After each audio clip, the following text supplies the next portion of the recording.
You say, what do you know? It's the full Monte Sports Show. It is Sunday, March 7th, 2020. I am your host, Monte Perez, a.k.a. the Sports Whisperer. I want to thank everyone for tuning in last week. We had 35 states watch the full Monte Sports Show all across the country. We are trending number 3 on YouTube. We are trending number 3 on YouTube when you type in sports shows. Big shout out to George Lopez, one of our frequent guests. It is his birthday today. Happy birthday to George Lopez. Always a pleasure when he comes on the show. We'll probably have him on next week or the following week. I want to thank everyone again for tuning in. Keep the comments coming. Of course, we have our drinking game. Anytime we say one of these words, you guys could have a shot of coffee, shot of orange juice, mimosa, or just take a shot of alcohol and enjoy the show. We have the best guests all across the country, and this week is no exception. In about 15 minutes, Lindsay Boubou is going to join us to talk about the Denver Broncos. And then in 40 minutes, have John Meyer talk about the Kansas City Chiefs coming off a very disappointing loss in the Super Bowl. And the sports philosopher, Levi Chadarow, is going to join us to talk about the Bills, the NFL, and we're going to talk some draft.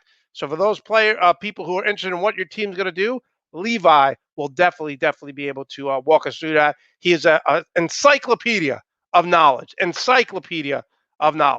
But first, we've been starting our show with something that we really think is funny, and that is things that only can happen in Florida. I moved to Florida a little while ago, and it's absolutely crazy. Every day there's something really weird happening with Floridians. I don't know if it's too much sun. I don't know what it is, but there's always craziness going on in Florida. So let's start with this. So a guy was on vacation with his wife. It's a 1-year anniversary of this. He was on vacation with his wife on a cruise, 6 days, 7-night cruise. 7 days, 6-night cruise. And the man got into an argument with his wife. And what does he do? He jumps off the boat. He jumps off the boat in the middle of the night because he got into an argument with his wife. Now, here's the deal.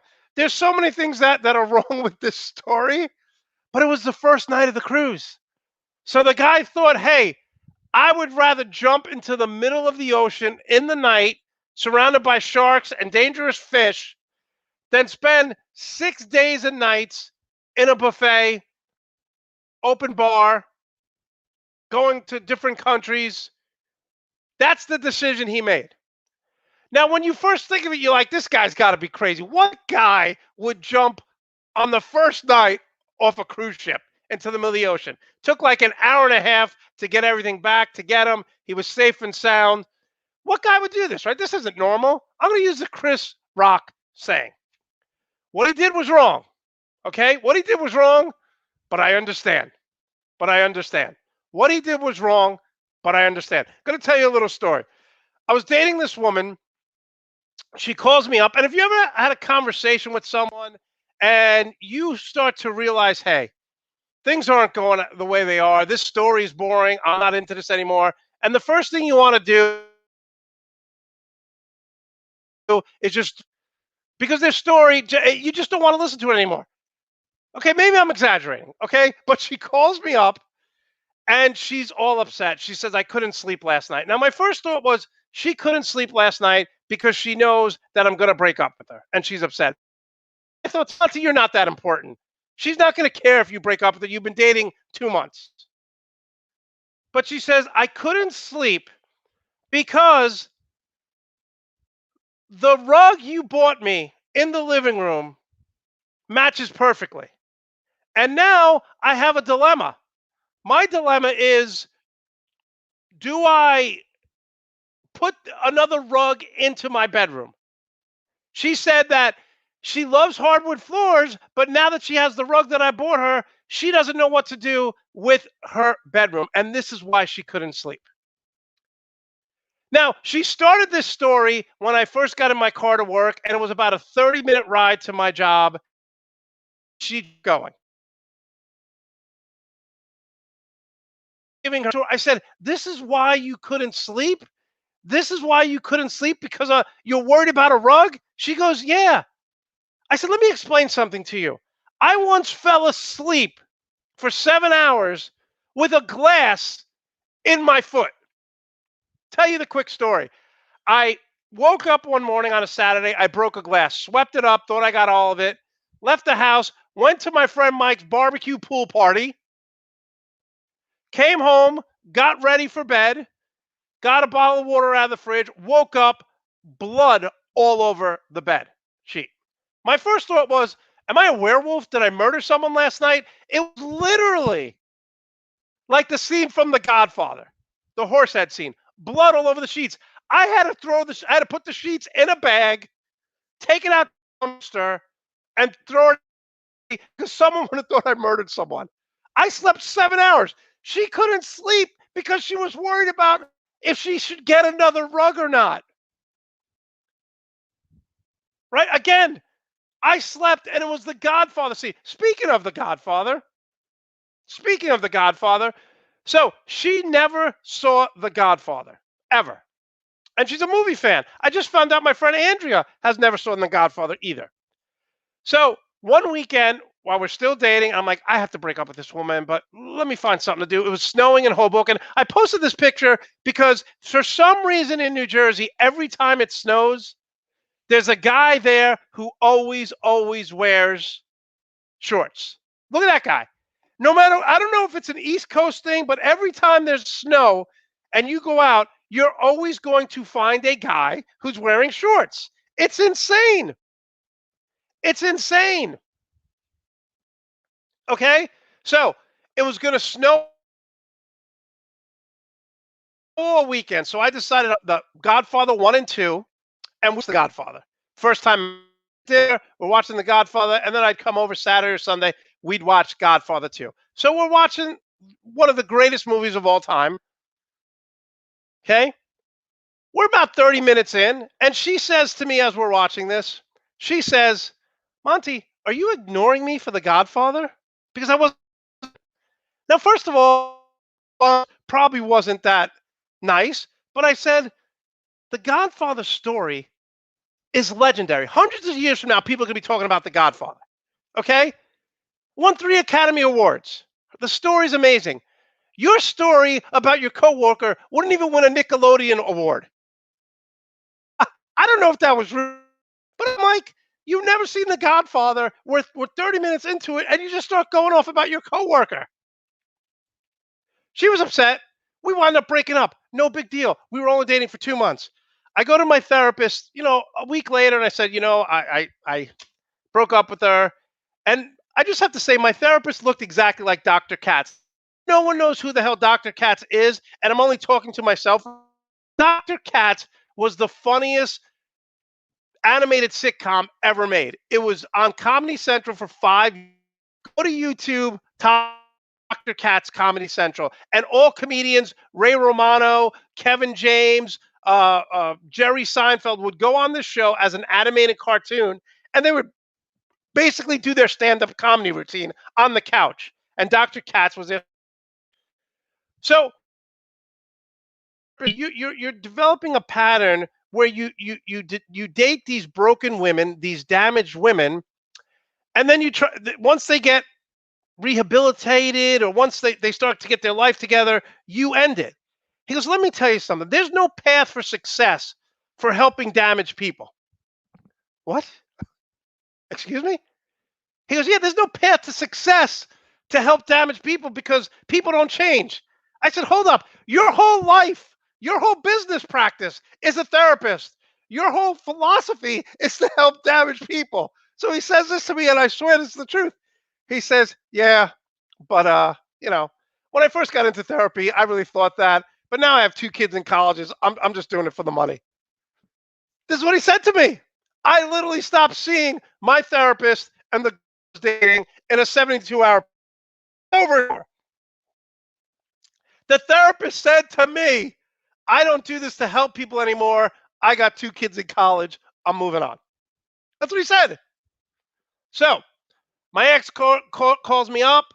She, I have a March. If you do it, it's in Ohio. I know you are. Can 3 months away. If you're not dating anyone, I will go to the wedding with you. But I'm sure she was going to date someone very attractive, very smart, very nice woman. So 2 weeks before the wedding, she calls me up. I haven't heard from her. She's like, "Do you still want to go to the wedding?" No, I don't want to go to the wedding. But she's like, "I don't have anyone else to go with." I'm like, "You're not dating anyone? It's been 3 months." She's like, "No." So fine. I agreed to go to this wedding in Ohio.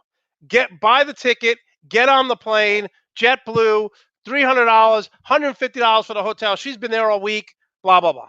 So I get on the plane and the flight attendant says to me, "Hey, listen, can we sit a young boy next to you? Your row's empty. He's up by 2 people. He's a little scared. I'm gonna put him towards the back of the plane, so maybe I can watch him and you can help." I can help. Why would I help? Kid comes on, the cutest kid I've ever seen in my life. Cutest kid I ever seen in my life, sitting next to me, and he looks a little scared. So I say to the kid, "Hi, my name is Monte." He says, "Hi, my name is Pete." I said, "Pete, wow, that's my brother's name." The 6-year-old kid says to me, I said, "Are you my brother?" The 6-year-old kid says to me with a look of disgust, "Is your brother an orphan?" I said, "No." He goes, "Why would I be your brother?" So we're 10 minutes into the flight, and the kid's already, I'm already annoying a 6-year-old kid. I order a drink, and then I said, "What would you like to drink, Peter?" He said, "I like apple juice." I order an apple juice for the kid. I give him the drink. I have my drink, and he says, "Cheers, Monty. Have a nice flight." Cute kid. Okay. The kid said, "Have a nice flight." He doesn't want to talk to me. I don't blame him. 10 seconds later, he says, "Hey, do you like the Incredibles?" I'm like, "I love the Incredibles." We start talking about the Incredibles for like 20 minutes. 20 minutes. Then I said, "Do you like Matilda?" He's like, "I love Matilda." Start talking about Matilda. Now we're having the best time. The flight attendants are coming over to me, making sure he's okay. We're laughing, we're joking, and I started to sweat on a beach because I realized 40 conversation, the best conversation I've had is with a 6-year-old kid. What does that say about me? What does that say about my mindset? We're talking about the Incredibles. We're talking about Matilda. He said he liked tacos. I mean, come on. Every time I go on a plane, it's a catastrophe sitting next to me. I'm having the best time. We land. I say to the kid, "Peter," I said, "Peter, it was a little rocky flight. Don't worry. Next time you fly, it's usually not this bumpy with turbulence." He says, "The flight wasn't bad. And the best part about it is he puts out his hand and he goes, 'I made a friend.'" That's what the kid says to me. "I made a friend." I wanted to cry. Cutest kid in the world, scared. I made a friend. And the reason why he said he made a friend, again, he's 6 years old. I didn't have to adjust my conversation. I didn't have to go down to his level. I just talk like a normal person, like I am. And my personality fits a 6-year-old. Okay, so real quick, I get to the wedding and I check to the hotel, meet my ex there at the wedding. We're at the reception, and she introduced her nana. Was about 75 years old and had the most beautiful blue eyes I've ever seen in my life. Now, I know that when I go out in public, I can play the role of being someone reputable. My parents taught me well. I'm very good at dinner parties. I'm very good at birthdays. I'm very good at meeting people. But when I saw her nana's eyes, you ever say something to someone and in mid sentence, you just realize, like, "Oh my God, this is just the dump." Stop saying, stop saying it. I couldn't say it. I couldn't. This is what I said to her. I said, and I quote, "You have the most beautiful blue eyes. Are you going to donate them when you die? Are you going to donate them when you die?" This is what I said to her nana. She looked at me like I had three heads. She said, "Why would I like them?" I said, "Well, because you're right." I meant it as a compliment, but it was so bad. So what do? I realized I got to get out of there. Right across, there was a game room they installed, and I played Miss Pac-Man for 2 hours because Miss Pac-Man, they had Miss Pac-Man, they had all these games for kids because there was a lot of kids there. So I just played Miss Pac-Man. So my ex comes over to me and she's like, "Where you been?"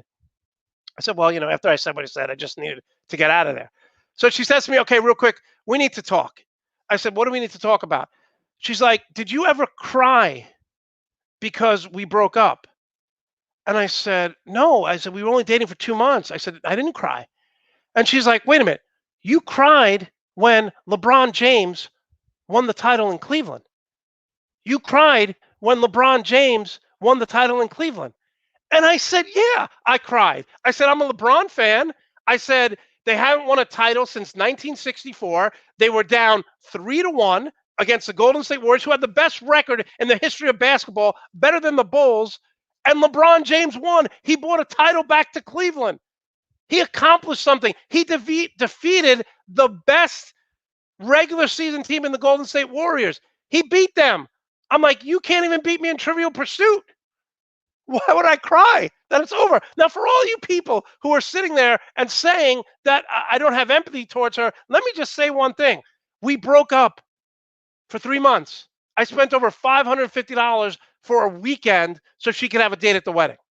And this story will be continued next week. All right, we're going to get Lindsay Bobo on in about 2 minutes. Let's just start with the good, the bad, and the ugly. Look, I want to start with the good. First of all, a great job by Steph Curry and his wife. They have fed, listen to this, how many people they have fed over the past year. They have fed 15 million families. 15 million families who have been suffering through this pandemic, who have lost their jobs. They're giving over 300,000 meals per week to families. How great is that? Also, we got to talk about Joel Embiid, the Sixers MVP.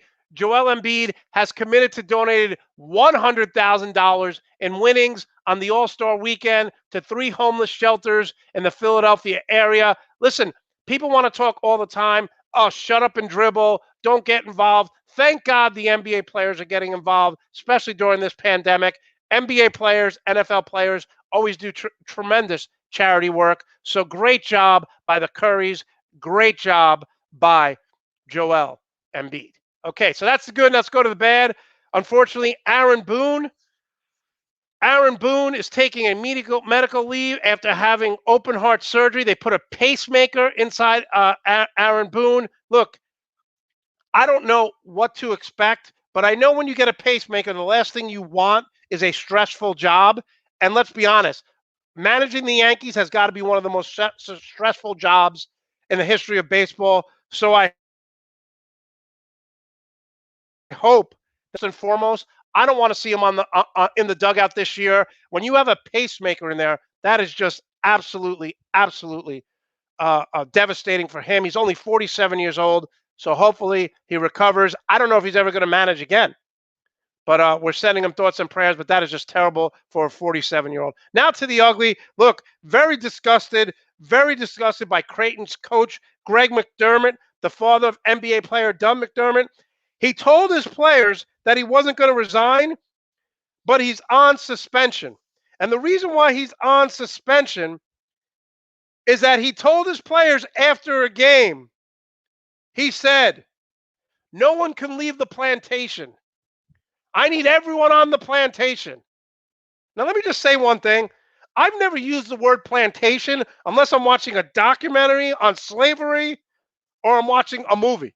Why would he tell his players who are 99% African American, "I need you guys on the plantation"? That is insane. It is ridiculous. It is absolutely deplorable in every sense of the word. I don't understand why he would do this. And he's been suspended. I'm not going to say let's fire him, but come on, dude, what are you doing? Using the term plantation. What the hell is wrong with you? All right, let's get to one of our favorite parts of the show. Yeah. I had a 6-year-old friend.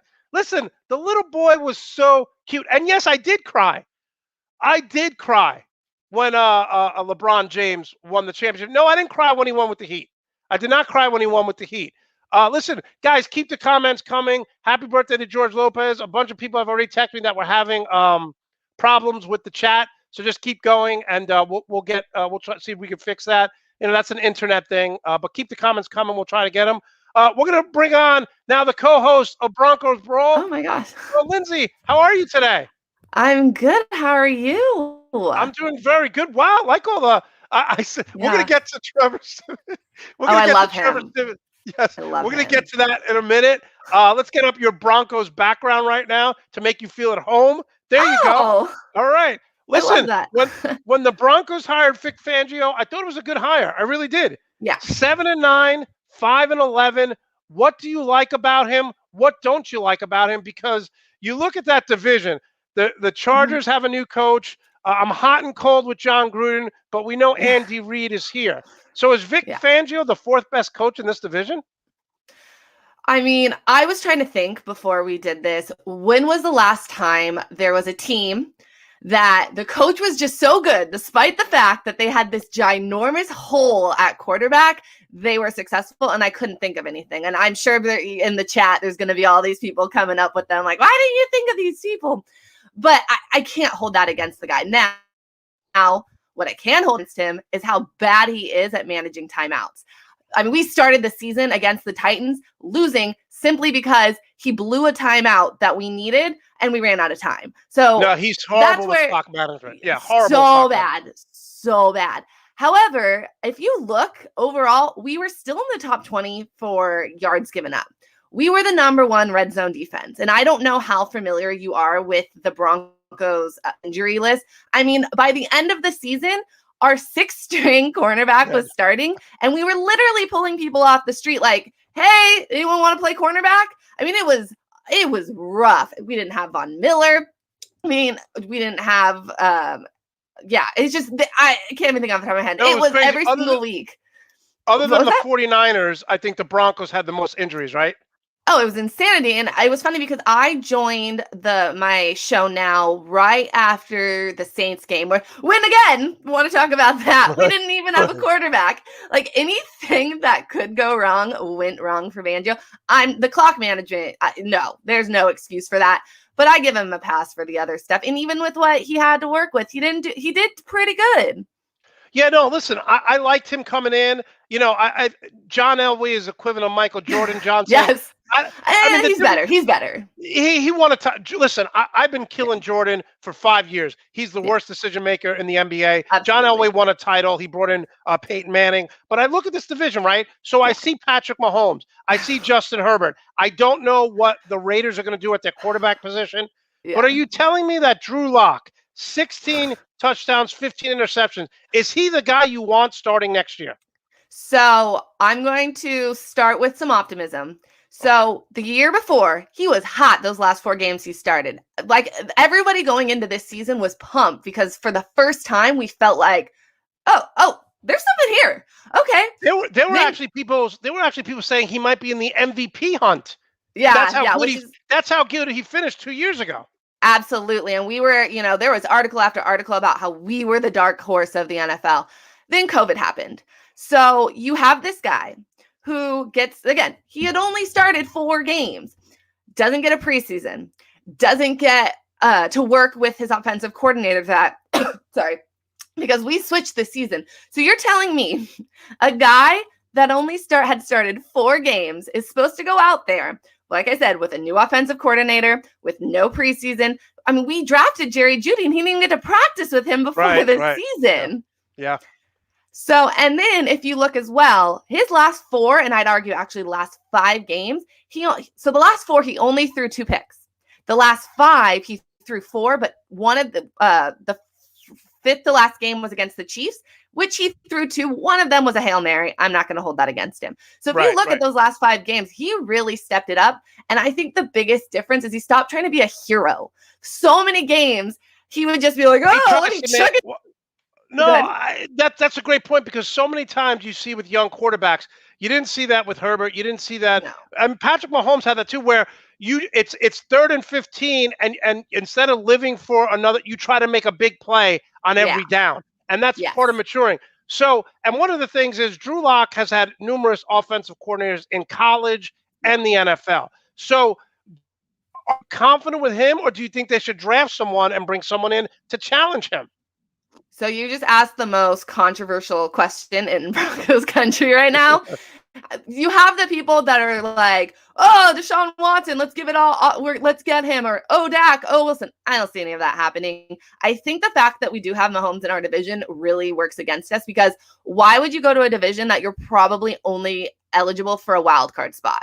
I mean, And it's funny. I was just on the Pigskin Party podcast, and I made that comment, and the host, Brian, is a Dolphins fan. So he looked at me, he's like, I don't want to hear it. I had to deal with Brady for over the last 20 years. Well, and listen, I think Justin Herbert is gonna be a Pro Bowler for the next 10 years. Yeah. So you have 2 quarterbacks. Yeah, and I do say a lot of it had to do with a lot of, if you look at the analytics and that a lot of the balls that he threw, it was very Carson Wentz, where I could also see they play very similar.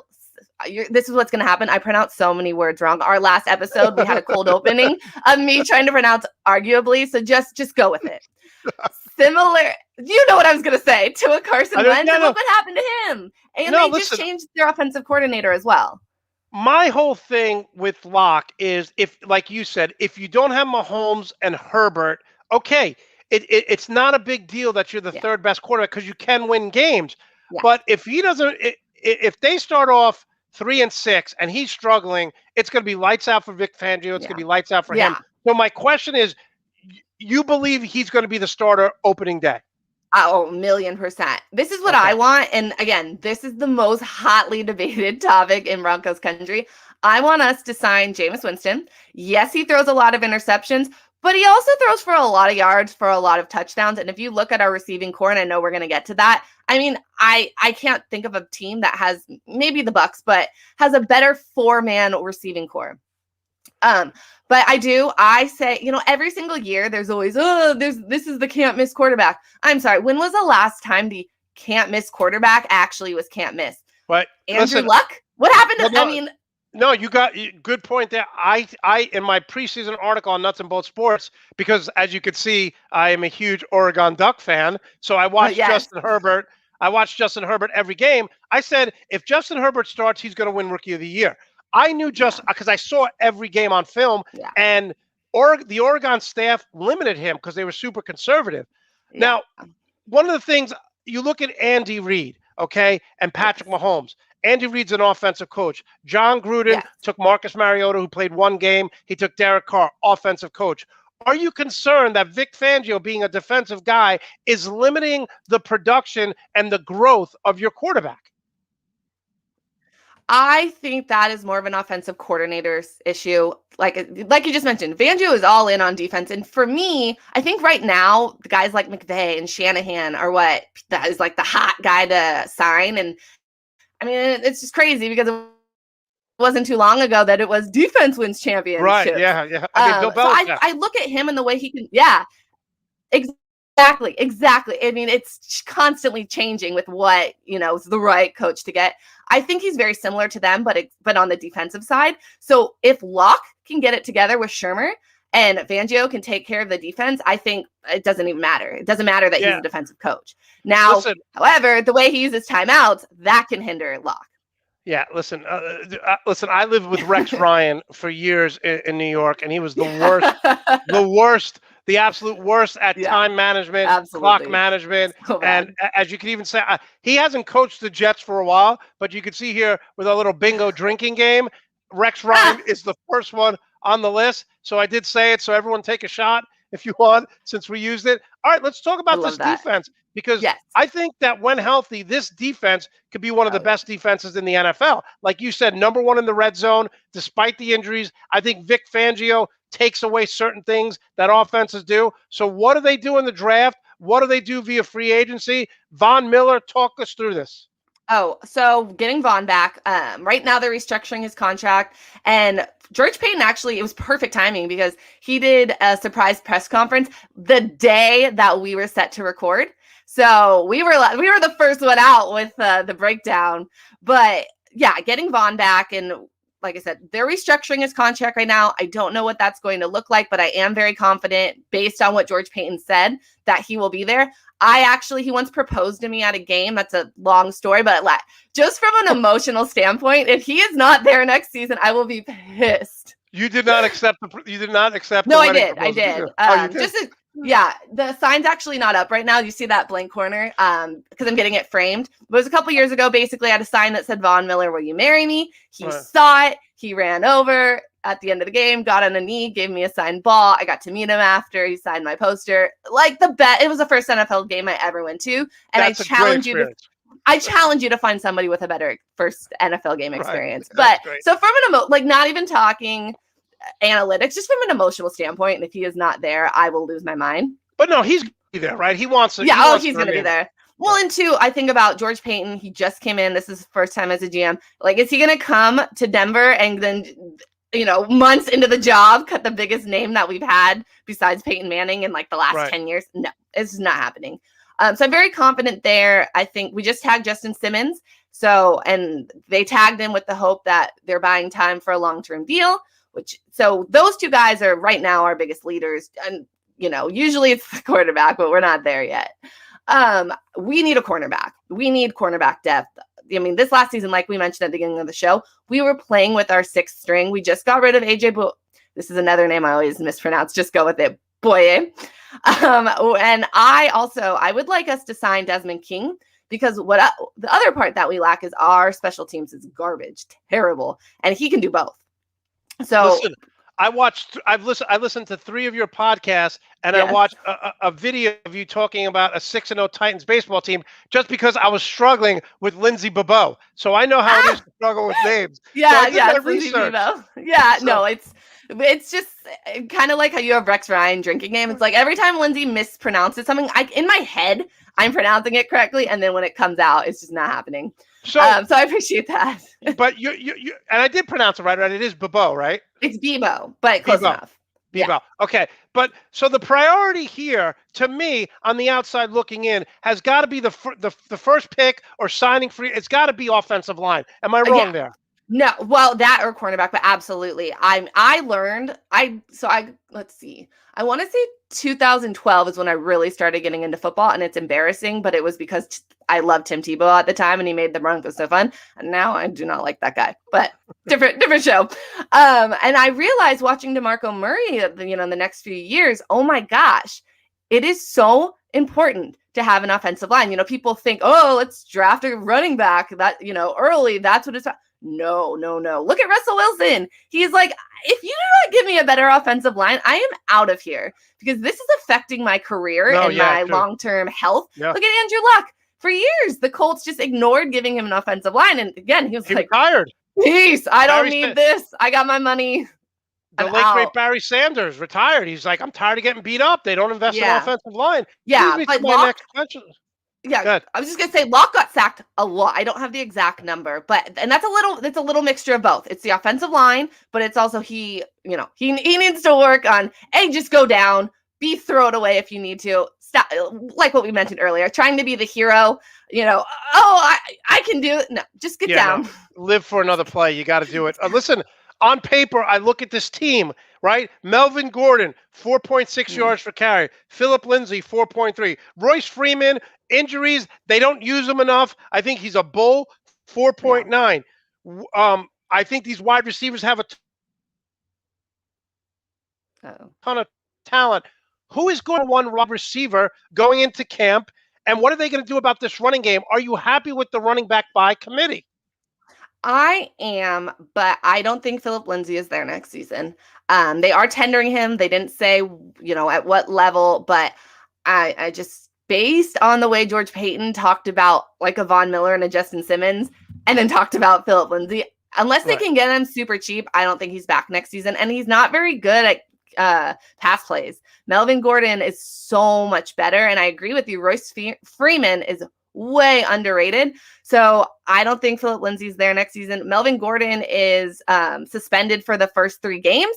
So that's the one reason I think they could prioritize Lindsay, just because he knows the offense. And I mean, I'd give Royce Freeman the reins the first 3 weeks, right? Let him run the ball 25 times. And I wouldn't be upset by that.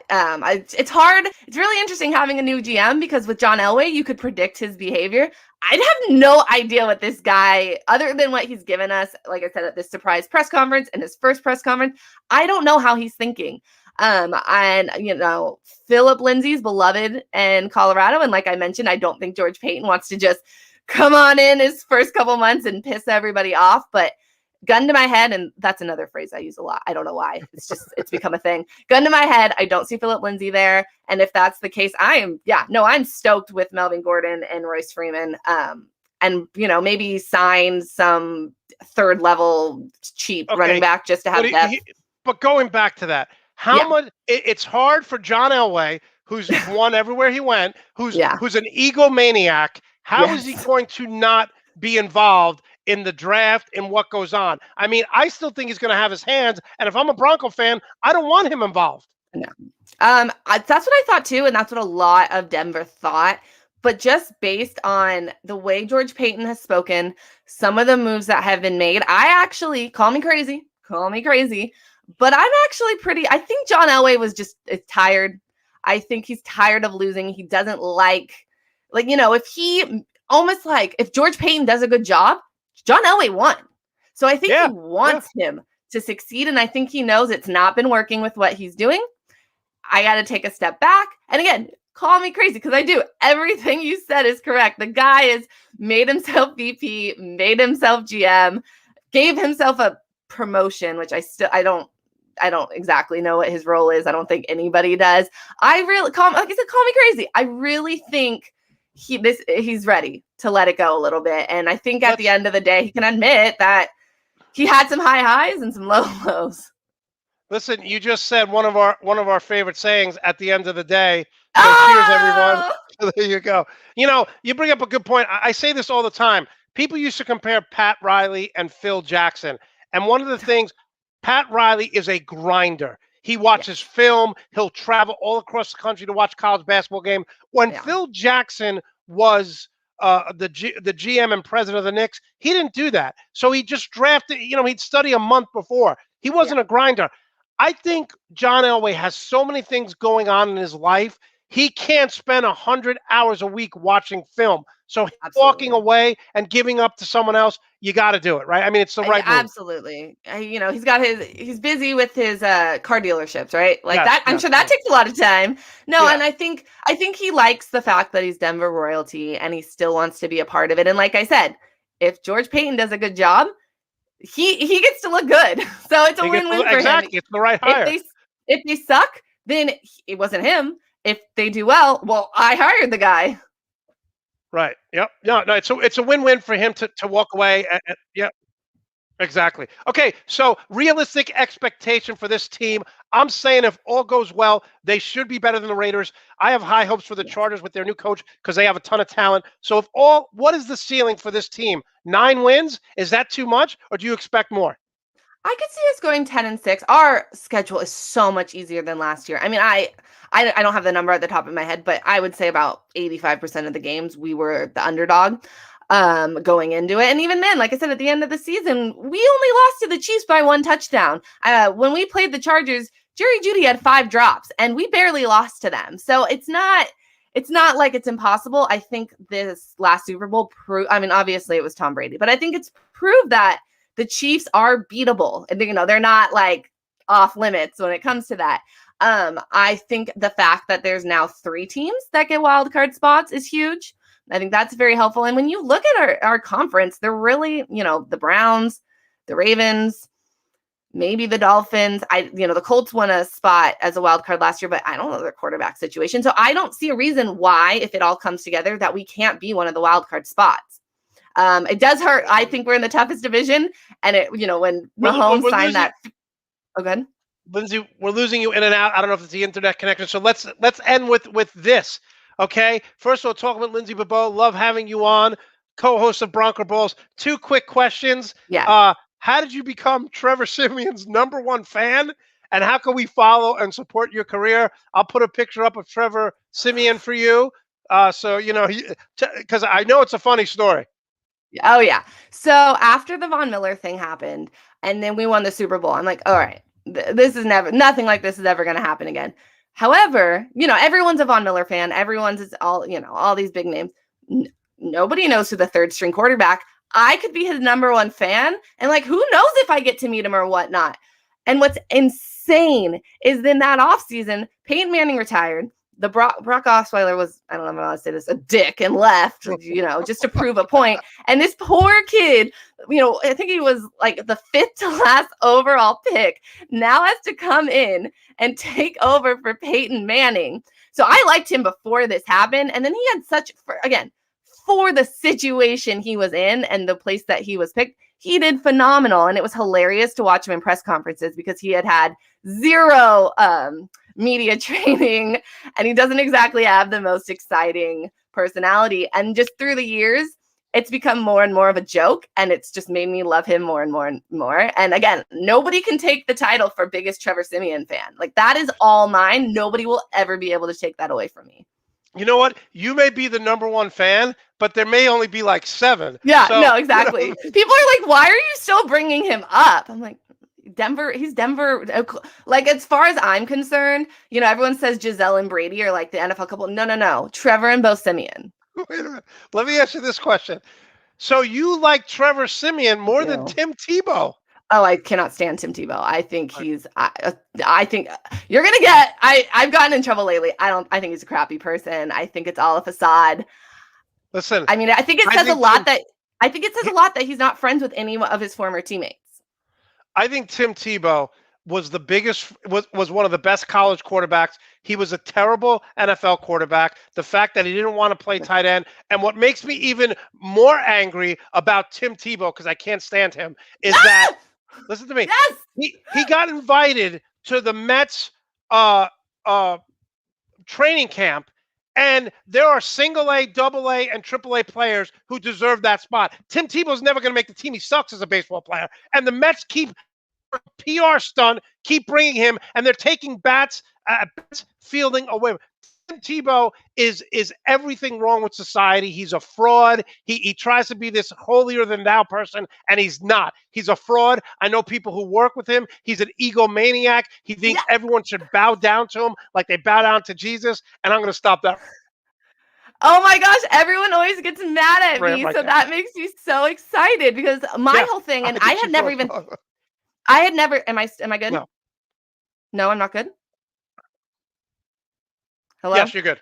Okay, you're good. Sorry. You're good. You're good. I hadn't even thought about him taking bats away from other players. My whole thing is I think it was last season, he has this public platform to do a lot of good. You want to know what he used it for? To say that college athletes shouldn't be compensated. This guy who grew up rich is currently very rich, who is so rich he was able to play minor league baseball as a hobby well into his 30s, is going to speak on behalf of kids that have nothing. No. Like, that was when he lost me completely. That is so crappy.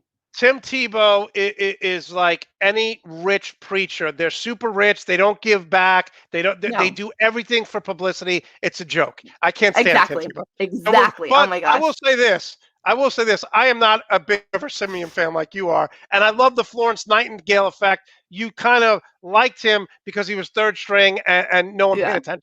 We're friends on LinkedIn. Like, and what's funny is he had no social media at the time. The only social media I could find him on was LinkedIn, and he accepted my request. How can you be a starting quarterback in the NFL and have no social media presence? Well, and then he did, and then eventually he got it once he was starting, and I was like, oh, I guess I gotta get an Instagram. Lindsay, this was really fun. You bring so much passion. Love having you on. We'll have you on again. How can we follow you? How can we I've listened to a bunch of your podcasts. You are so funny on there. I've watched a bunch of your videos when you were doing your fantasy football. What do it mean to you to win the title? Yeah. You're drinking Coors. It's hilarious. Yeah. Oh, I can't believe you found out. I'm sorry that my internet's being a little wonky. I'll next time to I don't know, test it beforehand. Because this was so much fun. I've never done something live. But yeah, I like what you said, because I don't do this for a living. I'm not writing articles all the time. I do this because it's fun. And I think we're different in that there's a lot of Broncos podcasts, but I think we're funnier, and I think we're a little bit more like, we don't just stick to the news. But yeah, you can follow me at Lindsay Bebo. It's Lindsay, Lindsay, and then Bebo, B as in boy, E as in egg, B as in boy, O-U-T. And you can also listen to our show. It's called Broncos Brawl. It's in every single podcast store. Like I said, you don't even have to be a Broncos fan. I have people that aren't, and they just say, you guys are funny, and you guys, it's an entertaining show. So I listen. Yeah, definitely. Do me a favor. I tell this to people all the time. I'm getting between 3 and 4 million hits on my Twitter page. So when you do a show, put it on my page. I'll retweet it so people can listen to it. And we'll leave you with this, Lindsay. Absolutely. Again, I'm sorry about the internet. Yeah. Don't worry. We'll leave you with that. Great job. We'll leave you with the love of your life. All right. Thanks so much. We'll have you on in a few weeks. Take care. Yeah, absolutely. Great job by Lindsay Bebo. We had a little internet connection. I don't know if it was my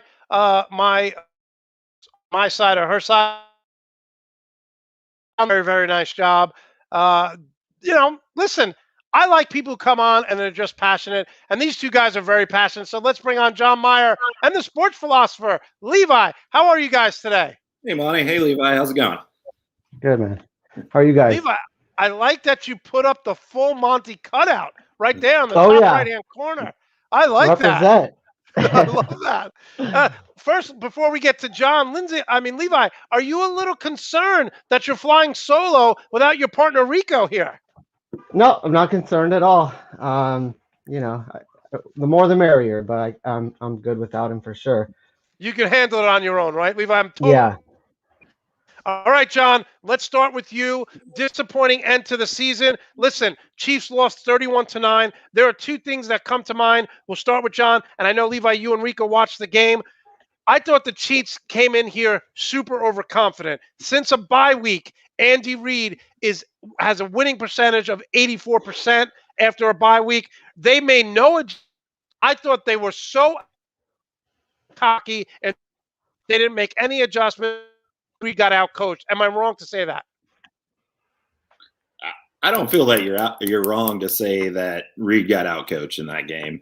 The overconfidence, look what their resume was over the past 3 years. They had every right to be confident going into that game. They went to Tampa in week 12 and just demolished that team. They should have won by 18 points, but they were on that skid where they only wanted to win by one score to prove that they were better than everybody else.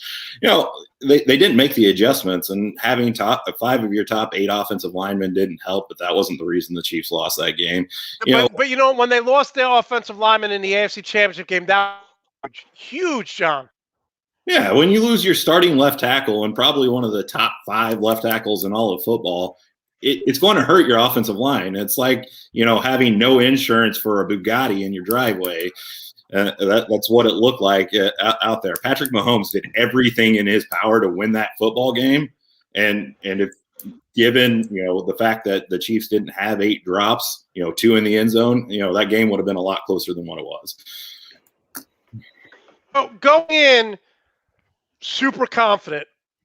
And then we'll have Levi ask the point where you're like, we're in big trouble. John, start with you. When did I think the Chiefs were in trouble? Yeah.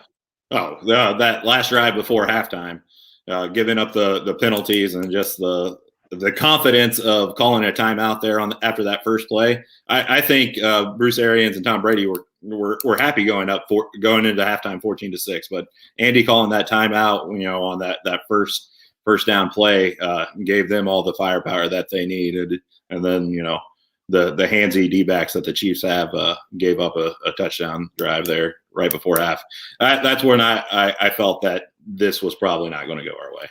Levi, when did you realize the Super Bowl was in trouble? Kind of the day before, when all that went down with Coach Reid's son. I kind of feel like that played a big part. The Chiefs always play with a lot of swagger, and they just didn't show it in the Super Bowl, and I have to think that was part of it. It just happened so close to the game. And, it's his son. So I'm sure he didn't sleep much, and it was on his mind, and it was on the team's mind as well. Yeah, that's a very good point. John, sometime before you get off, don't forget the tradition picture of the baby. People want to see it. All right, Levi, we're going to start with you. Give us your top 3 fantasy picks next year: quarterback, running back, wide receiver. So these are in no specific order, but just by position. McCaffrey would be 1 for running back. 2 for running back is Dalvin Cook. 3 Kamara. As far as wide receivers, Devontae Adams, Tyreek Hill, and Stephon Diggs. And then as far as quarterback, Mahomes, the GOAT, Josh Allen, and Kyler Murray. So you're leaving Justin Herbert off the list, and you're leaving my boy Derrick Henry off the list. Why?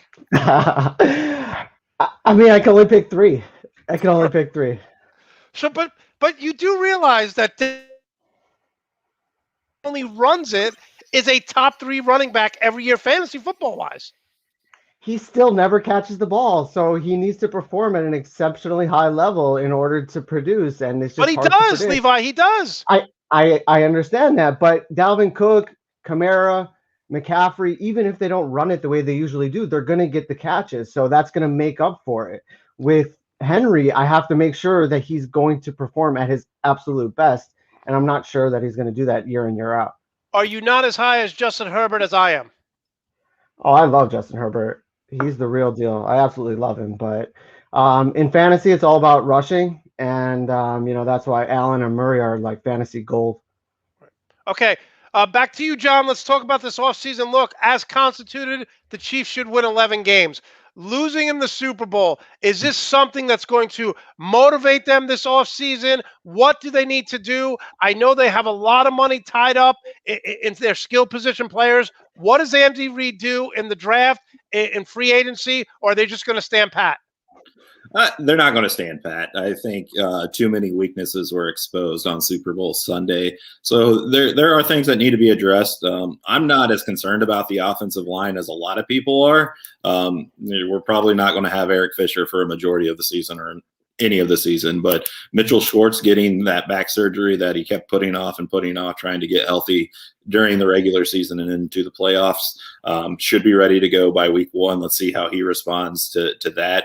The Canadian doctor says he's coming back to play. He's definitely coming back, right?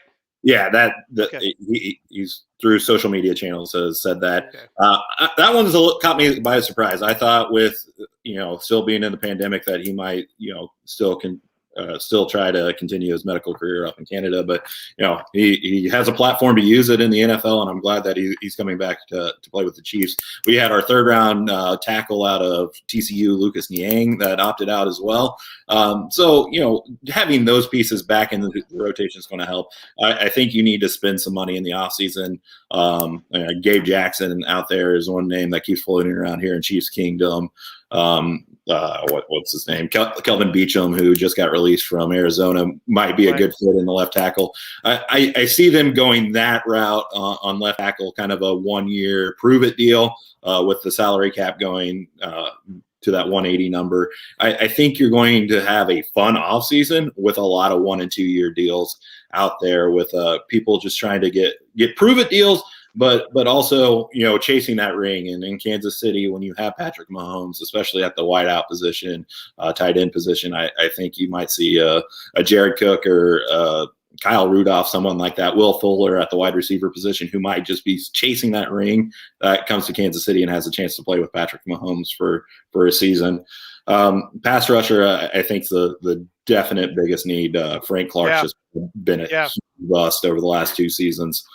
We have a lot of money tied up in there. Next offseason, we have a chance to get out of that contract. And if he doesn't prove it over 16 this year, I think that's what the Chiefs need to do. Just eat that money and move on. Listen, I was shocked J.J. Watt went to Arizona. I thought he would go somewhere else. He obviously took the money, but you bring up a good point. We see people we don't see this in Green Bay because Green Bay is the worst in free agency, but we see people go to Tampa to play with Tom Brady.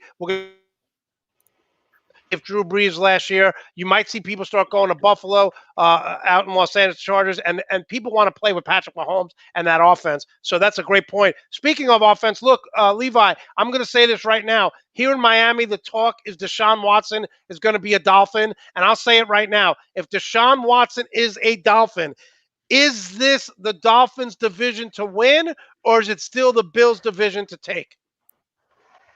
Well, first of all, I don't think it's going to happen. There's just no way they're going to trade him. But if it does happen, I would say it's pretty close, probably neck and neck. Our offense is probably still a little bit better, although Watson and Allen are pretty close.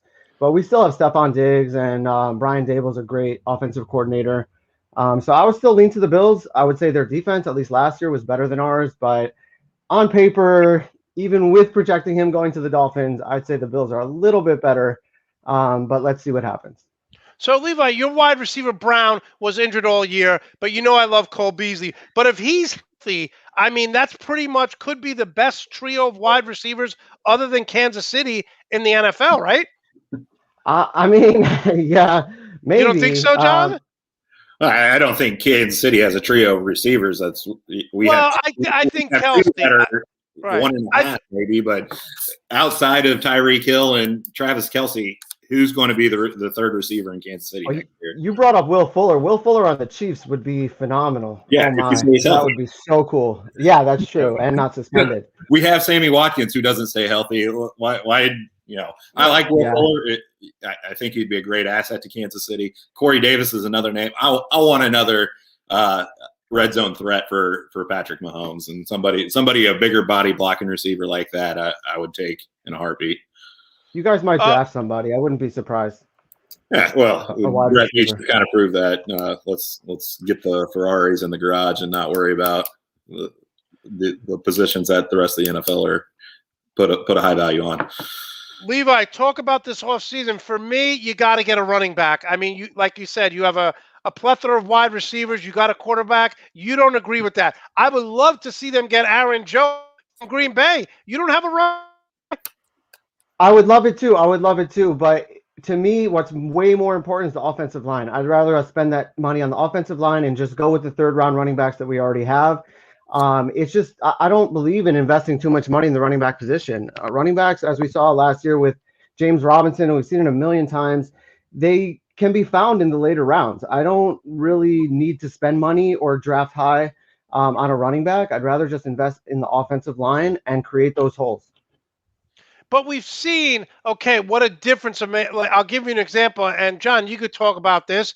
When your rookie running back out of LSU, Clyde Edwards-Helaire, was healthy, they were a different team.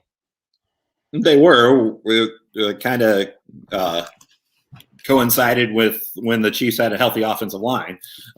Towards the end of the season, when we were getting hurt, we couldn't run the ball, to save our lives. Right. Buffalo, you look at that AFC Championship game, a subpar pass rush got to Josh Allen repeatedly. So I agree with Levi in his assessment that Buffalo needs to focus on the offensive line, if anywhere on that team.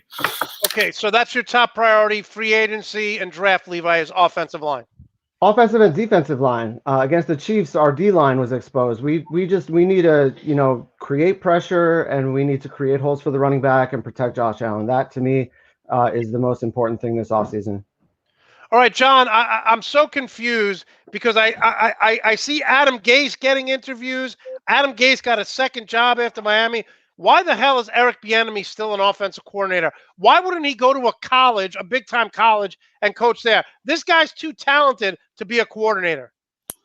I think he's an NFL guy. I think he kind of proved that last offseason when the Colorado job was open. I believe he interviewed for it, but I don't think he got offered it. I don't know. People ask me this all the time, why Eric Bieniemy doesn't have a head coaching job. I really don't know. You got to be happy that he's still there, right? You're happy he's still there. The Super Bowl doesn't help his cause with with a lot of things, but he should have been hired before then.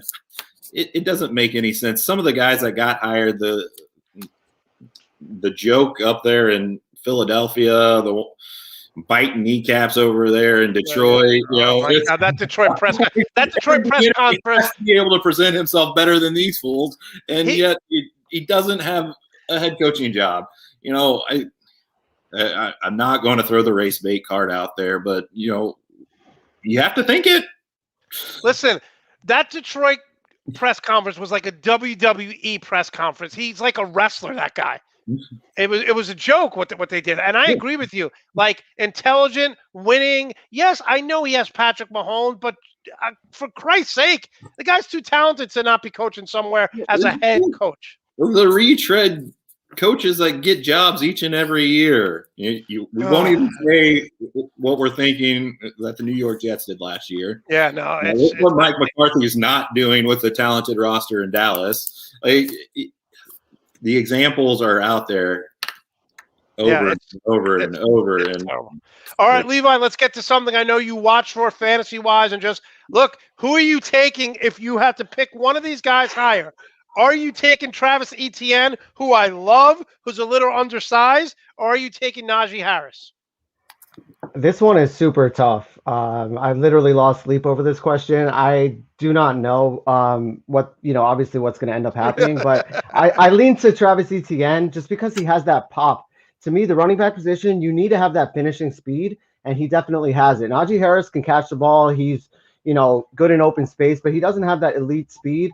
And speed is not everything, but to me, like, if it's, a question of one or the other, I'm going to always lean to the speed. And he just, it's hard to compare anybody to Alvin Kamara, but Etienne does remind me a little bit of Alvin Kamara with his balance and his shiftiness. And if I could get Alvin Kamara 2.0, I'll do that all day, every day. Yeah, listen, I think either way you win. I think Harris is more of a straight runner, though he did a very good job of catching the ball in the backfield. But I love Travis Etienne in today's modern NFL, where you want a running back. I can't stand, especially for fantasy, you guys know this, running back by committee. On third down, you take a guy out. Someone like Alvin Kamara is in every down. Like you said, Derek on 3rd and 8, he's on the sideline. So I think I would take Travis Etienne first. Speaking of college football, look, I don't expect Kansas State to win a national championship, but I do expect them to be top 20 team. Over the past 3 years, 5-7, and now Chris Kleiman, 8-5, 4-6. Is this just a product, John, of COVID not getting right, or is he not recruiting as well as they did in the past at Kansas State? I don't know what numbers you have for K-State recruiting over the last 20 years, but it's never been top 50. Like, Bill Snyder just developed talent with what he had and with the product of the JUCO. That's my no. So my whole point is with Kansas State is they get these guys, and then their junior and senior year they really develop. They're almost like a mid-major that way in college basketball. When their guys are junior and senior, you see the progression.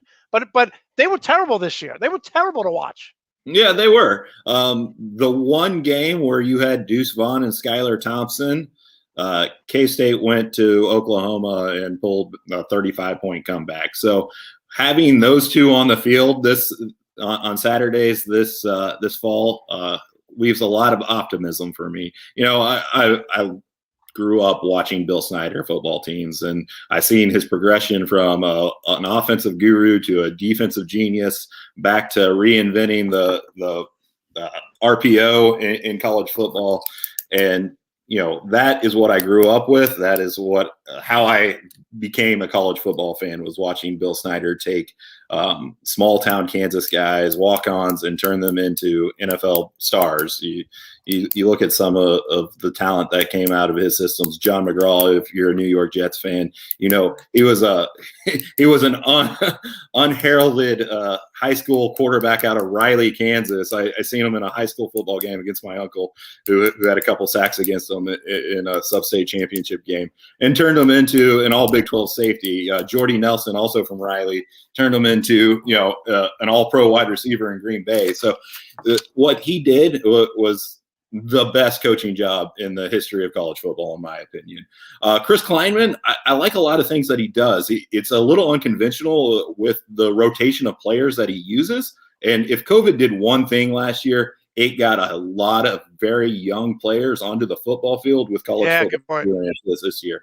I don't expect the earth-shattering movement this year. There's a lot to like. Their offensive line's coming back intact. Chris Kleiman's doing something that Bill Snyder never did in hitting the transfer portal to get some fourth and fifth year players that have college football experience into the rotation. There's a D-back out of Iowa that I expect to get into the rotation to help that. You need as many corners and safeties as you can in the Big 12, as high flying as the offenses can be. I don't know if they're going to be a top 20, top 25 team this year. I think they're moving in that direction. I think they've nailed down the quarterback position for the upcoming future.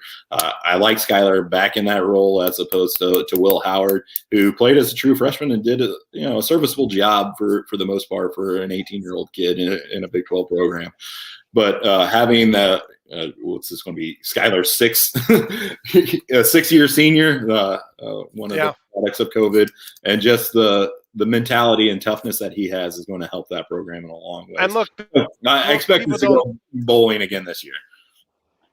People don't say this much about Bill Snyder, but his coaching tree, the Stoop brothers alone. I mean, you look at Bill Snyder, almost everyone was there.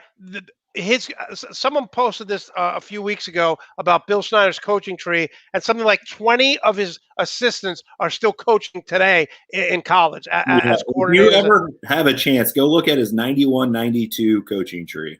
It's fascinating. It's like the Andy Reid coaching tree in the NFL. There's so good college coaches. If you want to go back even further, look at 86-87, the Hayden Fry tree. Yeah. When he was unbelievable at Iowa. It's just, you wouldn't believe. All right, Levi, sticking with college football, who you taking first? My brother wants Jamar Chase first. He wants him to go to the Jets. I love Devontae Smith, just an absolute playmaker. You could say whatever you want. Alabama, they have so many weapons, but Devontae Smith runs great routes. He could go over the middle. He could catch the ball. He made a great catch in the Final Four. He jumped up. Who are you taking first here? I'm taking Jamar Chase. Obviously, they're both amazing, and it's really close. But to me, Jamar Chase played with Justin Jefferson, and he looked like the better player. And we saw what Justin Jefferson did in the NFL. So to me, Jamar Chase is a slam dunk. Plus, he's a bigger body. He's a guy who goes up and gets the ball. Devontae Smith can do that as well, but everybody's talking about his frame, and I'm worried about him. He's small. He's not a big guy. I worry about how long he can sustain himself in the NFL. I would still take him very high, but when you're drafting somebody top 10, they have to be a slam dunk. He's projected to go top 10. I also worry about his blocking, and I worry about other things with him. Okay, that's my biggest concern with Jalen Waddle, who's coming off an injury, and Rondale Moore of Purdue. They're a little undersized. Yeah, but like we were saying before, speed kills. Everybody's looking for the speed. They got that speed. Rondale Moore, I actually don't really follow college that closely. When you gave me the questions for this week's show, I looked him up, and like, that kid is so fast. On film, he looks amazing, right? I mean, on film, he looks amazing. Unbelievable. Like, you don't want to compare anybody to Tyreek Hill, but if you had to compare him to someone, that's who it would be, and that's a high bar.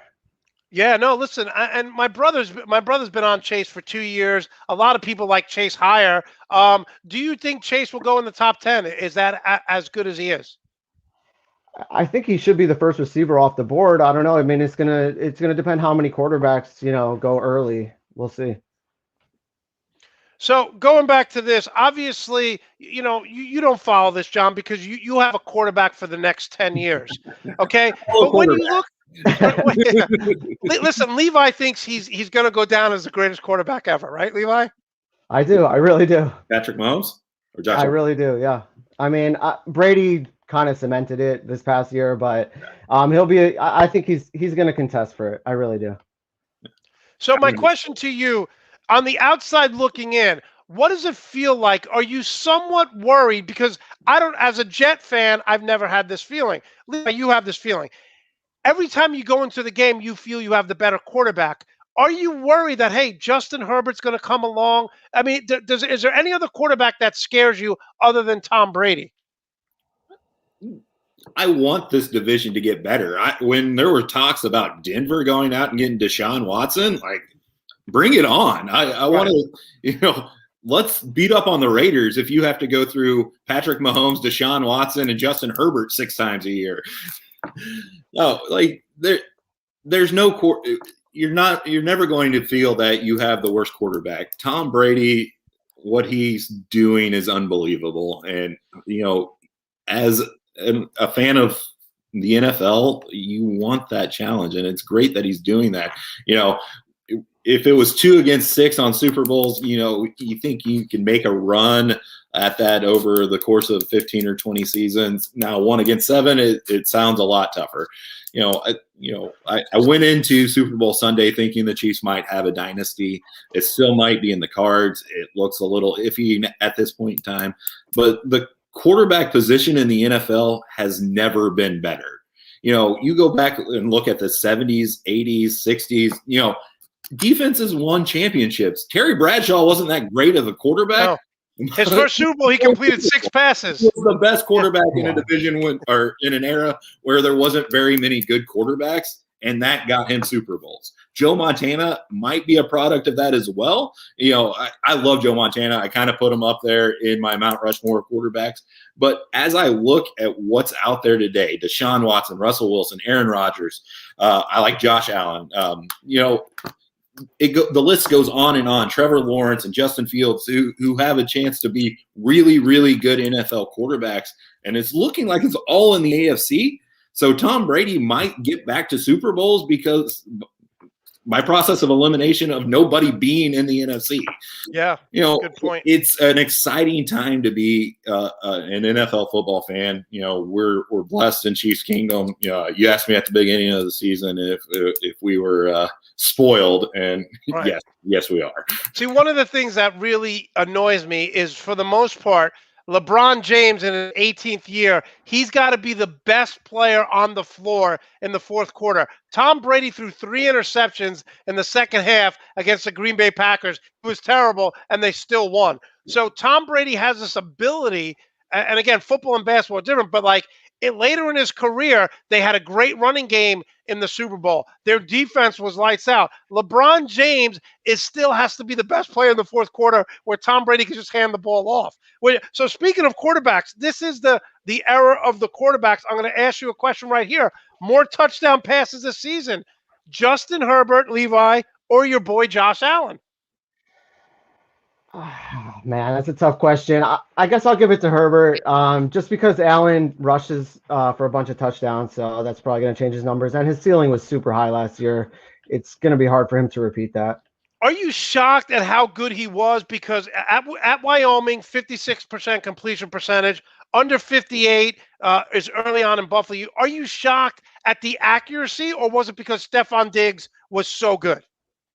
I think it's a combination of things, but yes, I was shocked. I don't think anybody expected that. I expected him to be good, which he had been, but never that good.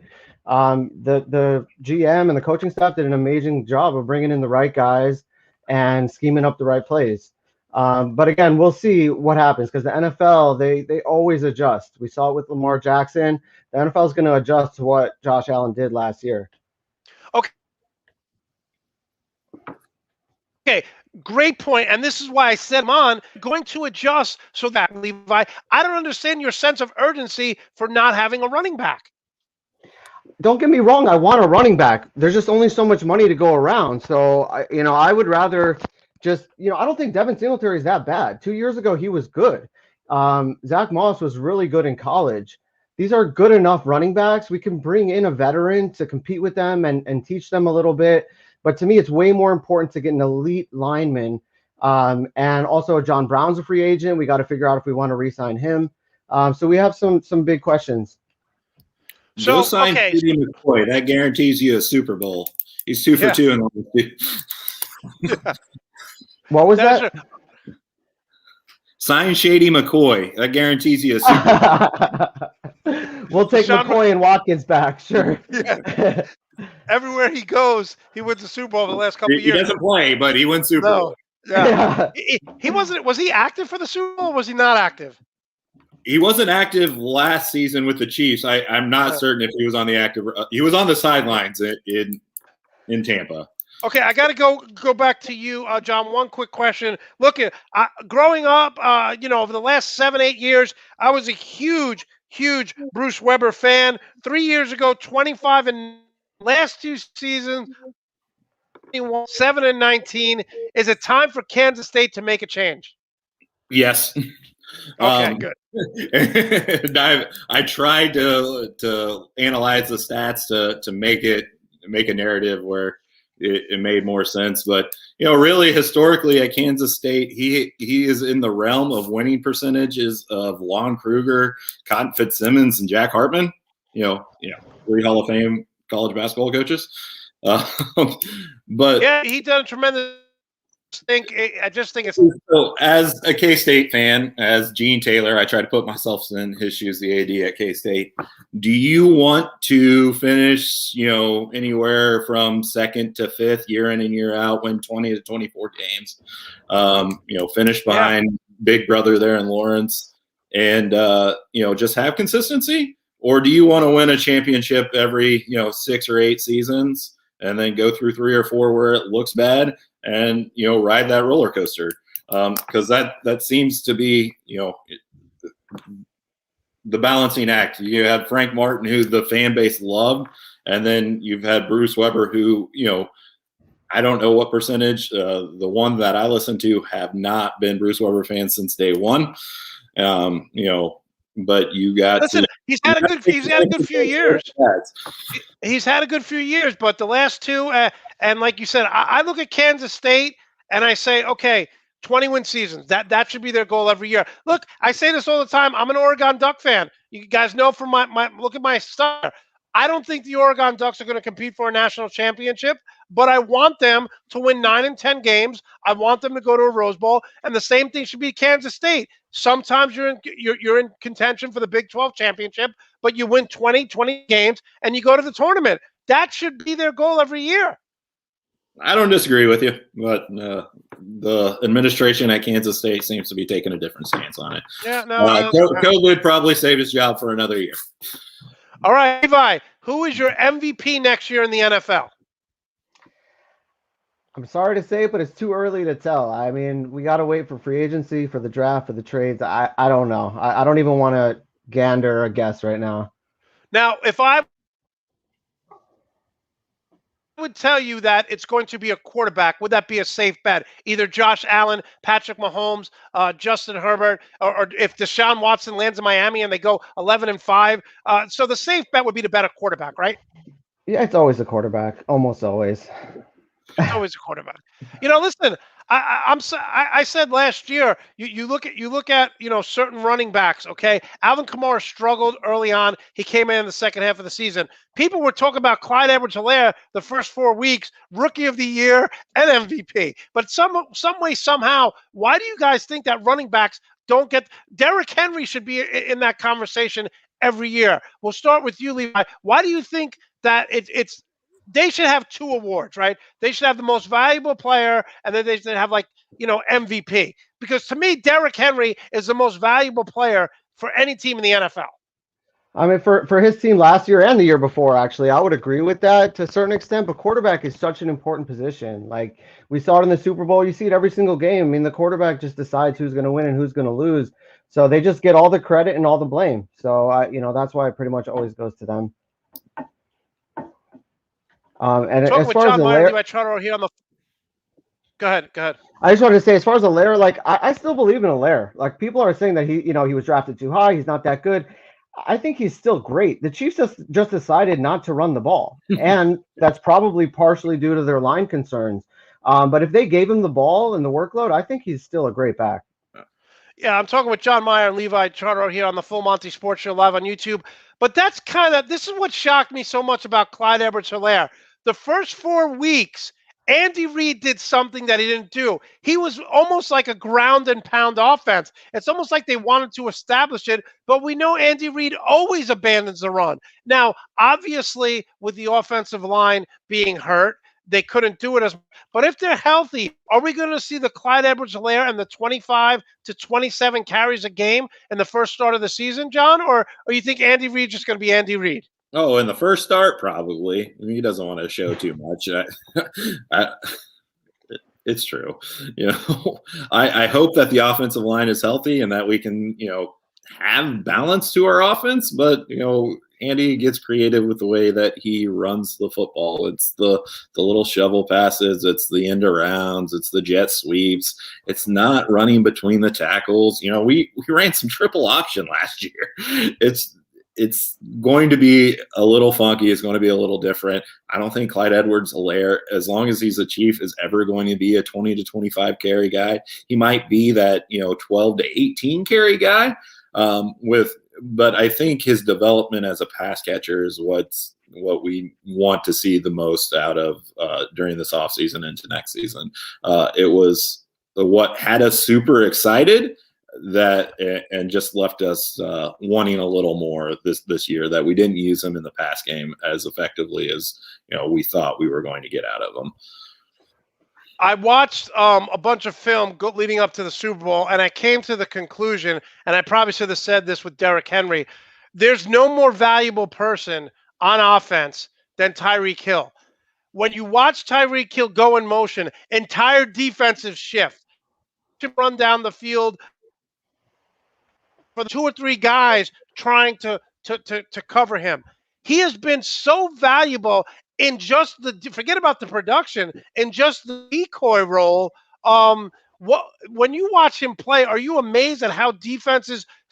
I mean, Kelsey benefits from this, and third wide receiver benefit from this. How valuable is he just as a decoy?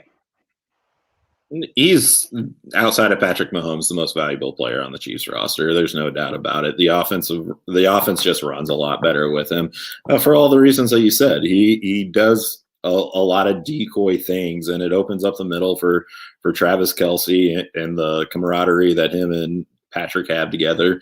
And he's becoming a polished route runner. He does so much after he catches the ball. He's just a generational talent. And when I see some of these lists that they put out with top 5 receivers that don't have Tyreek Hill on them, I laugh at them because it's some tell me that Devon is in a top 5 wide receiver last week. I couldn't even go back. I was like, whatever you think, whatever you think. Levi, so we got like a couple minutes left here. If I'm going to tell you right now, both of you guys, will start with Levi, over under for the Bills 12 wins. Ooh. It's early. Again, it's early, but I would take the under if I had to take the bet now. So 11-5, you're saying? I would say 10-6. That would be my goal for the team, but it depends what happens in Miami. They went to the AFC Championship. What's not to like? We still have to play New England and Belichick. Miami looks good. The Jets are probably going to get a quarterback. Do you think they're going to get a quarterback, by the way? No, with Sam Darnold. I think they're good position players.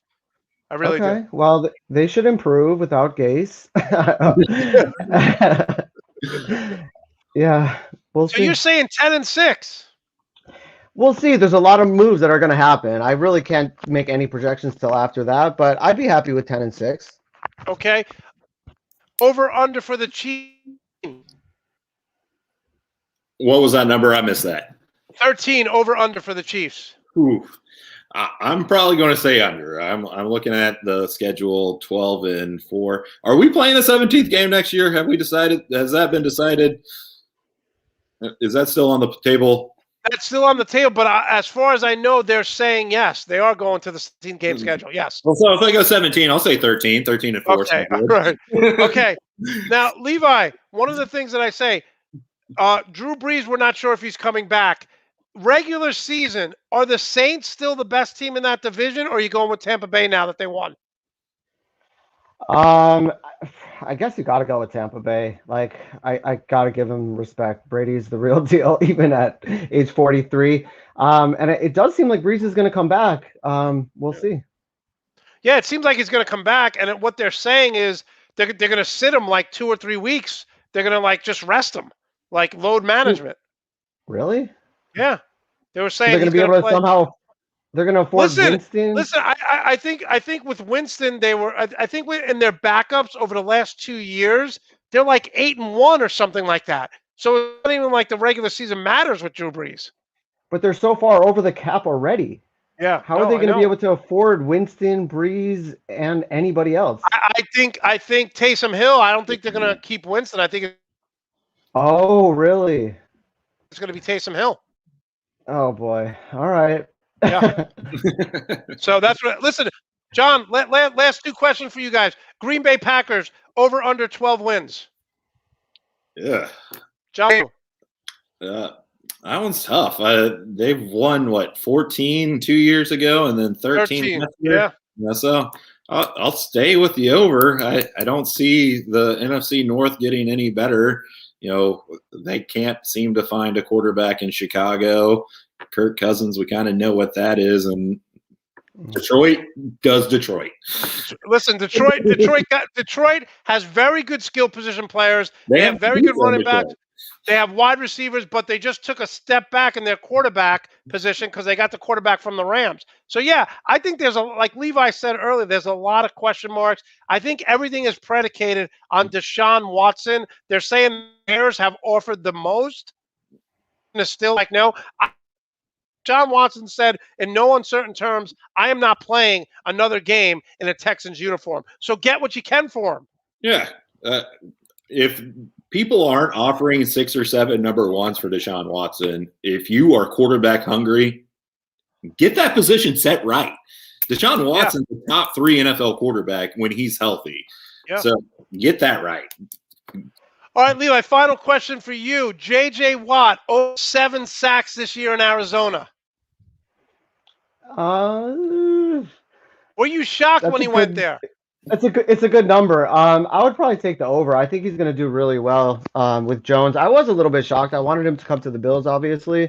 But yeah, I guess he wants to win a ring and he wants to be with DeAndre Hopkins. I hope he's happy.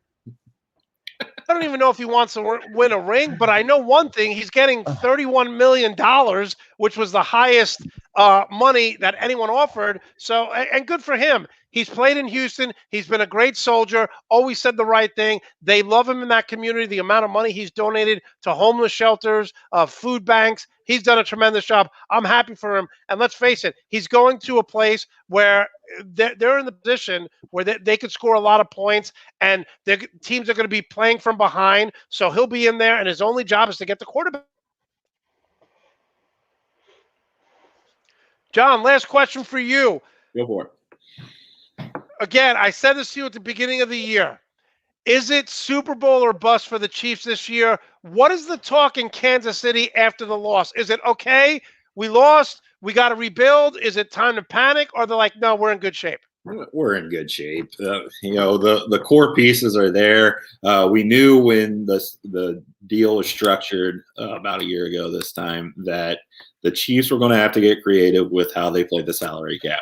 They did not plan for the salary cap to go backwards this year. So that's going to, we're going to, back end a lot of money with turning roster bonuses into signing bonuses. And hopefully that doesn't hinder us in the future. But, in the short term, that's kind of how the Chiefs are going to get creative with that. And like I said, I think a lot of players are going to take 1 and 2 year deals to try to chase a championship. Yeah. To wait for that salary cap to jump up so they can sign their longer term deals here in a season or two. So, I think the Chiefs can get some decent talent on the cheap this year. And that's what the Chiefs are going to have to do over the course of Patrick Mahomes' contract is get decent players on the cheap and then draft well. So if the Chiefs can do those 2 things, because I think we have 26 unrestricted or either restricted or unrestricted free agents. So there's going to be roster turnover this year. Just filling in those holes where we need to with the right pieces. Yes, it's Super Bowl or bust for Kansas City. And I think as long as Patrick Mahomes is the quarterback, that's going to be the mentality for this team. We have 3 straight AFC championship games. So when you do that and you set that precedent, if you're not reaching that pinnacle each and every year, with what I said it that the quarterback position in the AFC is phenomenal, but none of them are Patrick Mahomes. So the Chiefs might not go 14-2 or 13-3, but I expect them to be in the AFC championship game each and every year, competing for a shot at the Super Bowl. Yeah, you bring up a great point. You bring up a great point. Not only do I play with Patrick Mahomes, play indeed. They love his style. They love his coaching philosophy. So that's a great point. They should be able to get players on the cheap. John, how can we follow and support you?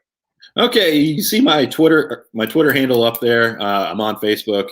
The same name and at there for Instagram. I have a blog out there, chiefscoffeecorner.food.blog, that this off season we're planning on turning into a podcast or a show, something similar to this. Getting some coffee guys out there, getting some football fans out there, and just talking football, Chiefs football and coffee, two passions of mine. That's how you follow me, and go Chiefs and go Wildcats. Yeah, definitely love having you on. And when you do that show, definitely let me know. We'll try to promote it and get people to watch. And if you need any help setting up this StreamYard, let me know. I'll be more than happy to help you.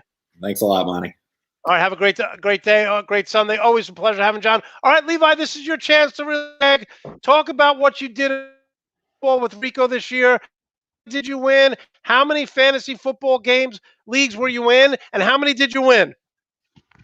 I don't like to jinx myself, so I'm not gonna gloat. I'll let Rico do that if he wants. We won a bunch. We were in 5. We made money this year, which is a first. So I'm definitely very happy about that. But year to year, it's really hard to win in fantasy football. There's so many things that happen between injuries and rookies and just drafting in general. It's just almost impossible. So I'm not trying to get cocky. Levi, I made it. I was in 4 leagues. I made it to 3 championships. I lost all 3 championships. Like that's amazing, though. That's amazing. My goal is to make it to 1 championship game. That's it. Like that should be the goal. It's that hard. I think it's super impressive you made it to 3. But I lost, so I was miserable. When do you start preparing? Just like in the NFL, the reason the NFL is so amazing is because it's just 1 game in the playoffs. It's the same thing for the fantasy football players, just 1 game. So you could have 1 anomaly that just takes off and then you lose. So or vice versa as well, but it's so hard to predict. When do you start preparing for fantasy football draft? It's not something I just sit down and say, okay, now I'm preparing. I'm already preparing, but it's not like I need to prepare. It's like, thank you for the questions for this show. Some of the questions that you asked me help me prepare for next year, and I'll continue to. You start looking at rookies, right? Like draft, like what wide receiver, yeah. right? Yeah, so you were asking me about the various rookie wide receivers and running backs and quarterbacks. So then I'll go on YouTube and, I'll watch their videos and I'll read some articles and try to catch up on the rookies. And I always pay close attention to the coaching changes in the NFL. I think that's one thing that people don't really pay attention to that makes a huge difference. So I'll watch all that. I'll watch all the free agents, obviously, and, just try to make my own list for drafting. And then when it gets closer and closer, Rico and I will get together and do some mock drafts and see. Are there heated arguments? There are heated arguments over players. No, never. It's more a discussion. Basically, if there's a negative connotation from one of us towards a player, then we're just like, all right, we're done with that guy. Like, we don't need that guy. There's plenty of other guys. So we just find the guys that we both like, and then we go from there. Because what we've learned over the years is it's much more enjoyable to win with the guys that you love than to just win, especially when we're not in agreement. So we'd rather just find those guys, and if we lose, okay, cool. That's fine too. Right. Now, who does more work, you or Rico, when it comes to fantasy football? I mean, it depends how you define work, but I give Rico most of the credit because Levi, you're being too humble. We know you're the brains of the organization. Look, I do a lot of the manual labor, but Rico keeps my head straight. Like sometimes I'll go down the rabbit hole and I won't get out. Without him, I wouldn't get out. So that's super valuable. At what point in the Chiefs in the AFC Championship where depression was over and you're like, okay, we had a great year as a Bill fan, but we're just not good enough? Was it halftime? Was it the end of the first quarter? When was it? for me, it was right before halftime. For Rico, it wasn't until like after the game because he bet the Bills and he was still like believing. I'm like, dude, we're done, dude. I've seen this show before, but it was a nice run.